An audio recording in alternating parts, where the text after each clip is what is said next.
చూడండి ఫ్రెండ్స్, ఇక్కడ బస్సు ఒక దగ్గర ఆగితే మేము కొనడానికి వెళ్ళాము.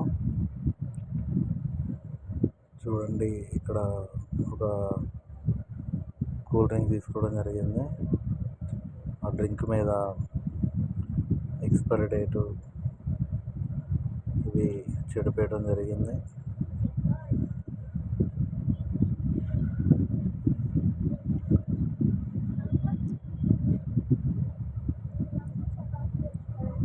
చాలా జాగ్రత్తగా ఉండండి మీరు కూడా తీసుకునేటప్పుడు. మళ్ళీ ఈ చెరిపేసింది కాక 50 రూపాయలు చెప్తున్నారు రేటు. చూడండి ఫ్రెండ్స్,